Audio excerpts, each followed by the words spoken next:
اچھا میرے بھائیو، اب اگلی جو آیات ہیں رمضان المبارک کے کانٹیکسٹ میں آیات آ رہی ہیں، یہ مسلسل 6 آیات سورۃ البقرہ کی آیت نمبر 183 سے لے کر 188 تک، یہ پورا ایک رکوع ہے۔ 23 نمبر رکوع سورۃ البقرہ کا، یہ مکمل رمضان المبارک سے ریلیٹڈ ہے۔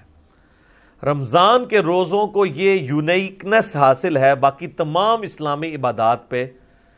کہ قرآن حکیم کے اندر حج کا ذکر سکیٹرڈ فارم میں کئی ایک صورتوں میں، سورۃ البقرہ کے اندر ذکر آ جائے گا، سورۃ الحج کے اندر ذکر آ جائے گا، اور صورتوں کے اندر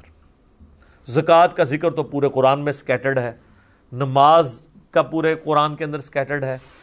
نماز کا طریقہ اور احکام و مسائل بہت کم ڈسکس ہوئے ہیں، لیکن رمضان کے روزے ایک ایسی عبادت ہے کہ جو ایک ہی جگہ پہ قرآن میں آئی ہے اور کہیں اور نہیں آئی ہے، اور اس کے آلموسٹ جتنے موٹے موٹے مسائل ہیں وہ سب کے سب اللہ تعالیٰ نے اس میں کور کر دی ہیں۔ یہ رمضان المبارک کو باقی ساری عبادات کے اوپر فضیلت حاصل ہے۔ یہ 6 آیات رکوع نمبر 23 سورۃ البقرہ آیت نمبر 183 سے لے کر 188 تک۔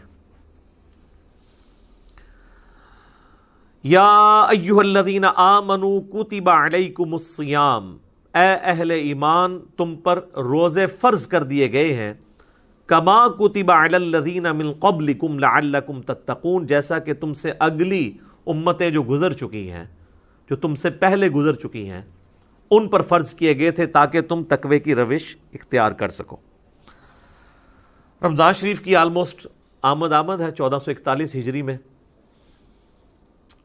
اور یہ اللہ کی طرف سے کرامت ہوئی ہے کہ شعبان کے آخری عشرے میں ہماری یہ آیات الحمدللہ رمضان مبارک سے ریلیٹڈ آئی ہیں۔ رمضان مبارک کے جتنے بھی احکامات ہیں کتاب و سنت کی روشنی میں نے بڑی ڈیٹیل کے ساتھ ان کے اوپر ایک لیکچر ریکارڈ کروا دیا ہے، جو کہ آلموسٹ 5 نشستوں میں ہے۔ مسئلہ number 53A، B، C، D اور E، اور ہر نشست آلموسٹ 1.5 گھنٹے کی ہے، جس میں رمضان شریف سے ریلیٹڈ ہر چیز کور کی گئی ہے جو کوئی پوچھ سکتا ہے۔ وہ کلپس بھی میں نے بھائیوں کو بتا دیا ہے، وہ وقتاً فوقتاً رمضان شریف کے پہلے عشرے میں ہی آلموسٹ سارے کے سارے کور کر لیں گے ہم۔ سورۃ البقرہ کا یہ رکوع بھی اس میں کور ہوگا، اس کے بعد بخاری مسلم کی روشنی میں 17 صحیح الاسناد احادیث، اور جو سحری کے افطاری کے احکام و مسائل ہیں،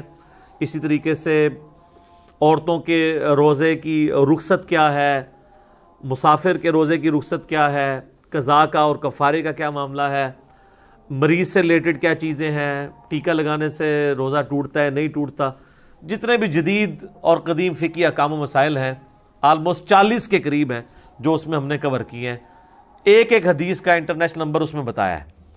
تو وہ انشاءاللہ ہمارے یوٹیوب چینل کے اوپر تو آلریڈی اپلوڈڈ ہیں، دوسرے جو ہمارے ان آفیشیل یوٹیوب چینلز ہیں ان کے اوپر سے خصوصاً مسلم اونلی سے وہ انشاءاللہ اپلوڈ ہوں گے، اور ہمارے فیس بک جو ہے انجینئر محمد علی مرزا، اس کے اوپر یہ انشاءاللہ تعالی ساتھ ساتھ اپلوڈ ہوں گے۔ آپ کو واٹس ایپ گروپس میں بھی انشاءاللہ تعالی وہ کلپس آنا شروع ہو جائیں گے انشاءاللہ تعالی۔ حصول برکت کے لیے میں 2-3 حدیثیں بیان کر دیتا ہوں۔ بخاری اور مسلم دونوں کی حدیث ہے کہ نبی صلی اللہ علیہ وآلہ وسلم نے فرمایا، جب رمضان کا مہینہ آتا ہے تو اللہ تعالیٰ جنت کے دروازوں کو کھول دیتا ہے اور جہنم کے دروازوں کو بند کر دیتا ہے، اور سرکش شیاطین کو قید کر دیتا ہے۔ تمام شیاطین نہیں، سرکش شیاطین۔ ایک اور حدیث ہے، نبی علیہ السلام نے فرمایا، یہ بھی حدیث بخاری و مسلم دونوں میں ہے، کہ رمضان المبارک میں اللہ تعالیٰ نیکیوں کا ثواب آلموسٹ 10 گنا سے 700 گنا تک بڑھا دیتا ہے، اور اللہ تعالیٰ فرماتا ہے کہ روزہ خاص میرے لیے ہے اور میں ہی اس کی جزا دوں گا، اور ایک ترجمہ یہ بنتا ہے روزہ خاص میرے لیے ہے اور میں ہی اس کی جزا ہوں، کیونکہ روزہ وہ عبادت ہے جو جب تک کوئی شخص ایکسپوز نہ کرے نا، آپ کسی کو جج نہیں کر سکتے۔ نماز تو فزیکلی پڑھتا ہوا نظر آ جائے گا، تو روزہ ایک ایسی عبادت ہے جو خاص میرے لیے ہے اور میں ہی اس کی جزا دوں گا۔ بخاری مسلم میں ایک حدیث یہ بھی موجود ہے، نبی علیہ السلام نے فرمایا کہ ایک جنت کا دروازہ ہے جس کا نام ہے الریان، وہ خاص ان لوگوں کے لیے ہے جو رمضان المبارک کے روزے رکھنے والے ہیں کہ وہ اس دروازے سے داخل ہوں گے۔ پھر بخاری اور مسلم کی ایک اور حدیث ہے، نبی علیہ السلام نے فرمایا جس نے ایمان اور احتساب کے ساتھ رمضان المبارک کے روزے رکھے، ایمان اور احتساب یعنی ایمان کے ساتھ اور احتساب ہے اصلاح نفس کی کوشش پلس ثواب کی نیت خالصتاً اللہ کے لیے، تو اللہ تعالیٰ اس کے پچھلے سارے گناہ معاف فرما دے گا۔ جس نے ایمان اور احتساب کے ساتھ رمضان المبارک کی راتوں کا قیام کیا، اللہ تعالیٰ اس کے پچھلے سارے گناہوں کو معاف کر دے گا۔ جس نے ایمان اور احتساب کے ساتھ شب قدر کا قیام کیا، اسے پچھلے سارے گناہ اللہ تعالیٰ معاف کر دے گا۔ اور یہ میں نے سب سے آسان طریقہ اس میں بتایا کہ آپ ایٹ لیسٹ عشاء اور فجر کی نماز کا اہتمام کریں کہ کوئی رکعت فوت نہ ہو۔ صحیح مسلم میں حدیث ہے، ایک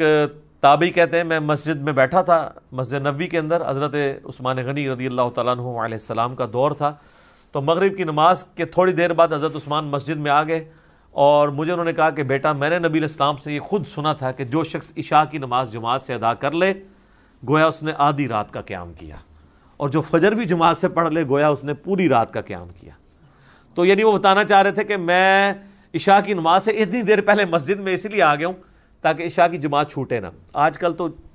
مشکل نہیں ہے کیونکہ ہم لوگ تو رات کو سوتے ہی 12 بجے کے بعد ہیں، ان زمانوں میں لوگ بڑے جلدی سو جاتے تھے، اسی لیے مغرب کے بعد سونے کی ممانعت بھی آئی ہے۔ پورے دن کی مزدوری فجر کے وقت اٹھے ہوئے ہوتے تھے، عشاء اتنی مشکل ہو جاتی تھی، اسی لیے تو ہے بخاری مسلم میں کہ منافقین پہ 2 نمازیں بھاری ہیں، فجر اور عشاء کی،